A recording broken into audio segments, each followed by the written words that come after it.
ছাত্ৰছাত্ৰীসকল dreams অসমৰ নতুন ভিডিঅ'লৈ আপোনালোকক স্বাগতম জনাইছোঁ। আজিৰ ভিডিঅ'টো লৈ আহিছোঁ কৃতি শিক্ষকৰ যি বঁটা, কৃতি শিক্ষকৰ বঁটা পাবৰ বাবে আপোনালোকে কেনেকৈ আবেদন কৰিব লাগিব।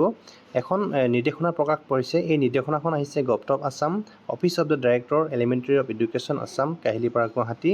আৰু এই নিৰ্দেশনাখন পঠাইছে সুৰঞ্জনা সেনাপতি, CS director of elementary education Assam, Kahilipara Guwahati. আৰু এই চিঠিখন পঠাইছে the district elementary education officer all, The Inspector of School, Karbi Anglong Autonomous Council, Difu, Dima Hasao, Haflong. The District Primary Education Officer, Karbi Anglong Autonomous Council, Difu, Dima Hasao, Haflong. Subject: State Award to Teachers for the year 2024. যেহেতু ছাত্ৰছাত্ৰীসকল প্ৰতি বছৰে যি 5 ছেপ্টেম্বৰ শিক্ষক দিৱসৰ দিনা কৃতি শিক্ষকসকলক বঁটা প্ৰদান কৰা হয়, এই শিক্ষকৰ বঁটা পাবৰ বাবে আপোনালোকে অনলাইন যোগে আবেদন কৰিব লাগিব। আবেদন কেনেকৈ কৰিব আপোনালোকক মই জনাব বিচাৰিছোঁ।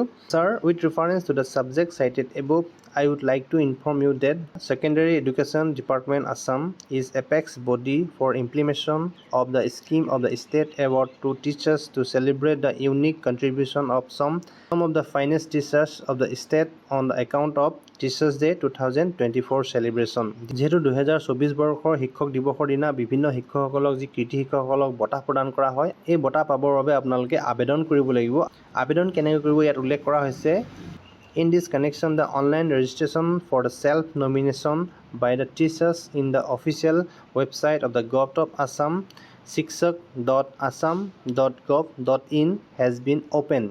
যেহেতু কৃতি শিক্ষকৰ বঁটা যি পাবৰ বাবে আপোনালোকে অনলাইন যোগে ৰেজিষ্ট্ৰেশ্যন কৰিব লাগিব। ৰেজিষ্ট্ৰেশ্যন কৰিবলৈ কেনেকৈ কৰিব আপোনালোকে এটা ৱেবছাইট দিয়া হৈছে shikshak.assam.gov.in। এই যি ৱেবছাইট যোগে আপোনালোকে আবেদন কৰিব লাগিব। এই আবেদন কৰিব পাৰিব 2/8/2024, যেহেতু 2 আগষ্টৰ পৰা এই যি আবেদনৰ যি প্ৰক্ৰিয়া আৰম্ভ হৈছে। আৰু এই অনলাইন আবেদন আপোনালোকে 2 আগষ্টৰ পৰা কৰিব পাৰিব। 2 আগষ্ট 4 বজাৰ পৰা এই যি অনলাইন আবেদন খুলি দিয়া হৈছে। আৰু এই যি অনলাইন আবেদন আপোনালোকে 11/8/2024 ৰাতি 12টা বজাৰ ভিতৰত আপোনালোকে আবেদন কৰিব লাগিব। You are therefore requested to give a wide publicity among the teachers for maximum participation from your district. Please treat the matter as most urgent. যেহেতু most urgent হিচাপে এই নিৰ্দেশনাখন প্ৰকাশ কৰিছে শিক্ষা বিভাগে। যেহেতু ইয়াত উল্লেখ কৰা হৈছে যাতে সৰহসংখ্যক শিক্ষকে যি কৃতি শিক্ষকৰ বঁটা পাবৰ বাবে যি আবেদন কৰা হয়, আৰু এই আবেদন কৰিবৰ বাবে যাতে শিক্ষকসকলক এই যি নিৰ্দেশনাখন ফৰৱাৰ্ড কৰা হয়। ছাত্ৰছাত্ৰীসকল, আজিৰ ভিডিঅ'ত আপোনালোকক জনালোঁ যি কৃতি শিক্ষকৰ বঁটা পাবৰ বাবে আপোনালোকে কেতিয়াৰ পৰা আৰু কেতিয়ালৈকে যি অনলাইন আবেদন কৰিব পাৰিব। ছাত্ৰছাত্ৰীসকল, ভিডিঅ'ত ইমানখিনি আছিলে। এই ভিডিঅ'টো শেষলৈকে চাই থকাৰ বাবে আপোনাক পুনৰবাৰ ধন্যবাদ জনালোঁ।